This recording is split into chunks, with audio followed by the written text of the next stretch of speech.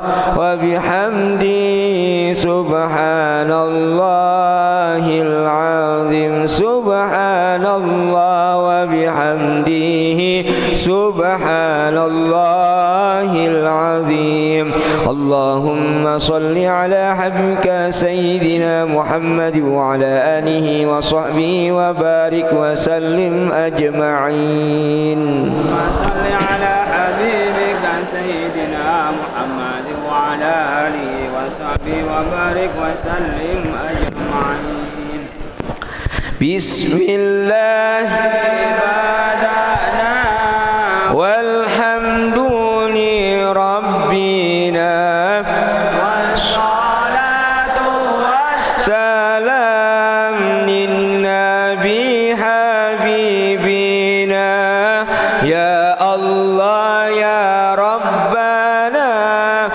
أنت مقصودنا رضاك مطلوبنا دنيانا وأخرانا يا رحمن يا رحيم يا مالك يا قدوس يا سلام يا مؤمن يا مهيمن يا عزيز يا جبار متكبر يا خالق يا باري يا مصور يا غفار يا قهار يا وهاب يا رزاق يا فتاح يا عليم يا طبيب يا باسط يا خفيض يا رفيع يا معز يا مذل يا سميع يا بصير يا حكم يا عدل يا لطيف يا خبير يا حليم يا عظيم يا غفور يا شكور يا عليم يا كبير يا حفيظ يا مقيت يا حسيب يا جليل يا كريم يا رقيب يا مجيب يا واسع يا حكيم يا ودود يا مجيد يا بعيث يا شهيد يا حق يا وكيل يا قوي يا متين يا ولي يا حميد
يا مالك الملك يا ذا الجلال والإكرام يا مقسط يا جميع يا غني يا مغني يا مانع يا ضر يا نافع يا نور يا هادي يا بديع يا باقي يا وارث يا رشيد يا صبور عز جل ذكره بأسمائك الحسنى اغفر لنا ذنوبنا ولوالدينا وذرياتنا ولمشايخنا وتلاميذنا والمؤمنين والمؤمنات كافة عامة الأحياء والأموات كافة عامة الأحياء والأموات كفر عن سيئاتنا واستر على عيوبنا واجبر على نقصاننا وارفع درجاتنا وارزقنا علما نافعا ورزقا واسعا حلالا طيبا وعملا صالحا ونور قلوبنا ويسر أمورنا واصحي أجسادنا دائم حياتنا إلا الخير قربنا عن الشر باعدنا وقرب رجاؤنا آخرا إلا المنى بلغ مقاصدنا واقضي حوائجنا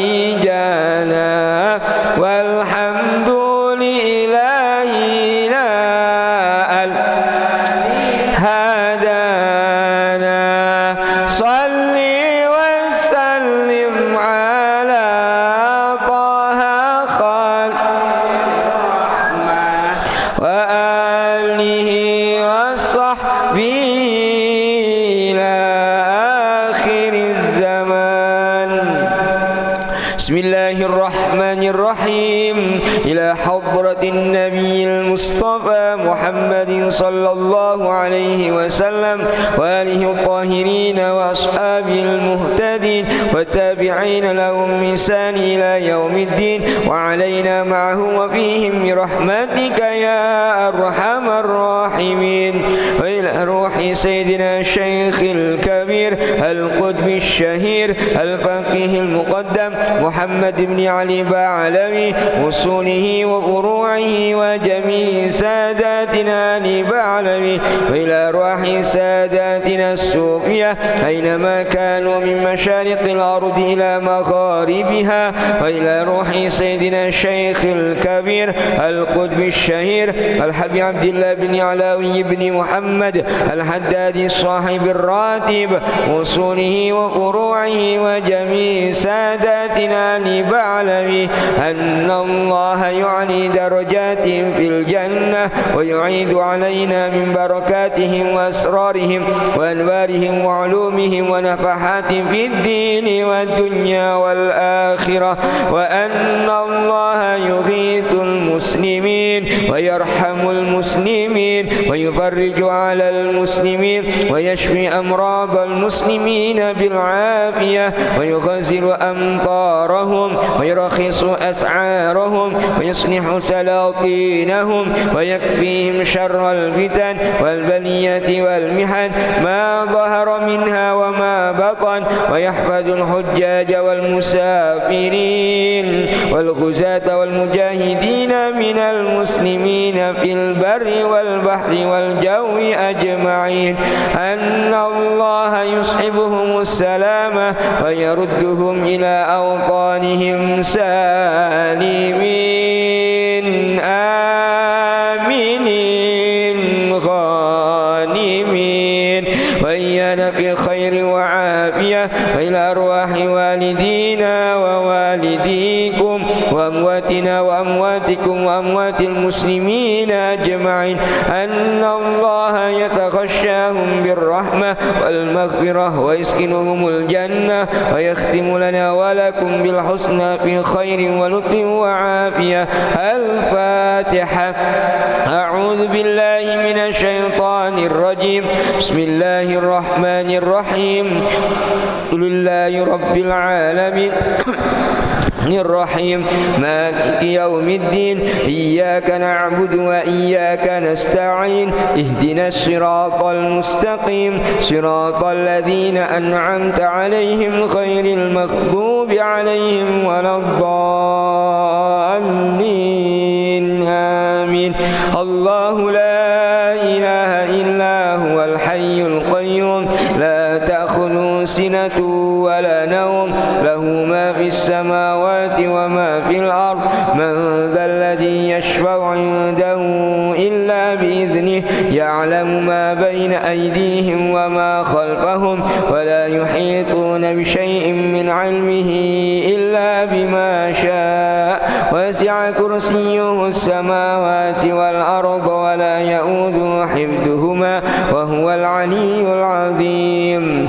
آمن الرسول بما أنزل إليه من ربه والمؤمنون كل آمن بالله وملائكته وكتبه ورسله لا نفرق بين أحد من رسله، وقالوا سمعنا وأطعنا غفرانك ربنا وإليك المصير.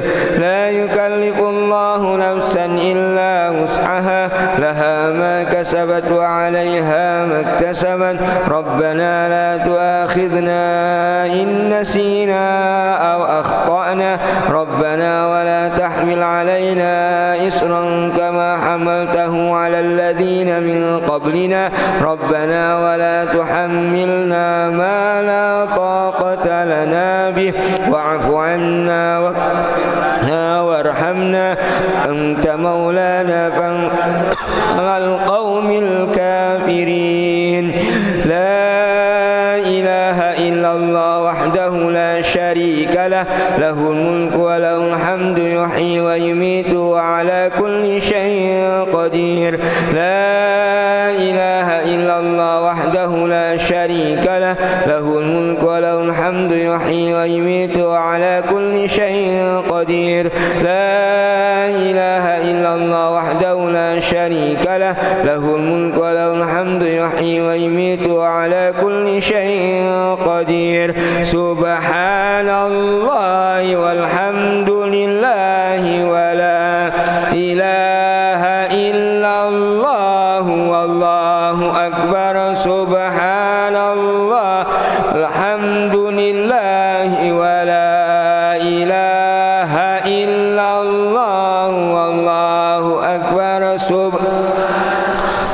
الحمد لله ولا إله إلا الله والله أكبر. سبحان الله وبحمده سبحان الله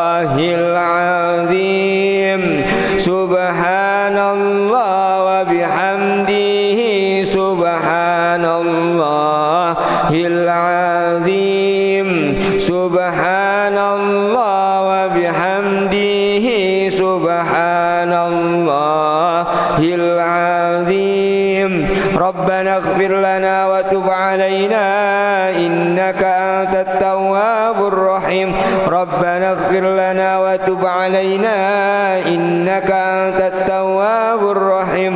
ربنا اغفر لنا وتب علينا إنك أنت التواب الرحيم. اللهم صل على محمد. اللهم صل عليه وسلم. اللهم صل على محمد. اللهم صل عليه وسلم. اللهم صل على محمد. اللهم صل عليه وسلم. أعوذ بكلمات الله التامات من شر ما خلق. أعوذ بكلمات الله التامات من شر أعوذ بكلمات الله التامات من شر ما خلق. بسم الله الذي لا يضر مع اسمه شيء في الأرض ولا في السماء وهو السميع العليم. بسم الله الذي لا يضر مع اسمه شيء في الأرض ولا في السماء وهو السميع العليم. بسم الله الذي لا يضر مع اسمه شيء في الأرض ولا في السماء وهو السميع العليم. رضينا بالله ربا وبالإسلام دينا بمحمد نبيا. رضينا بالله ربا وبالإسلام دينا بمحمد نبيا. رضينا بالله ربا وبالإسلام دينا بمحمد نبيا. بسم الله والحمد لله والخير وشر بمشيئة الله.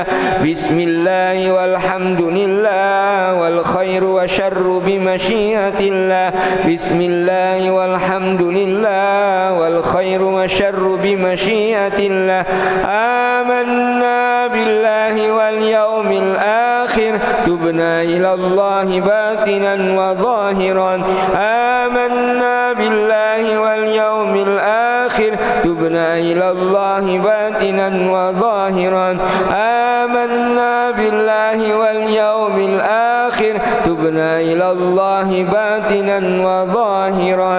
يا ربنا واعف عنا وامحو الذي كان منا. يا ربنا واعف وامحو الذي كان منا. يا ربنا واعف عنا وامحو الذي كان منا. يا ذا الجلال والإكرام أمتنا على دين الإسلام. يا ذا الجلال والإكرام أمتنا على دين الإسلام. يا ذا الجلال والإكرام أمتنا على دين الإسلام. يا ذا الجلال والإكرام أمتنا على دين الإسلام. يا ذا الجلال والإكرام أمتنا على دين الإسلام. يا ذا الجلال والإكرام أمتنا على دين الإسلام. يا ذا الجلال والإكرام أمتنا على دين الإسلام.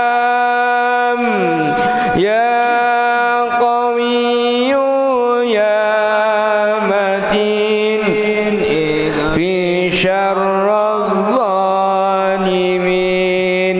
يا قوي يا متين اكفي شر الظالمين. يا قوي يا متين اكفي شر الظالمين. أصلح الله أمور المسلمين. صرف الله شر المؤذين.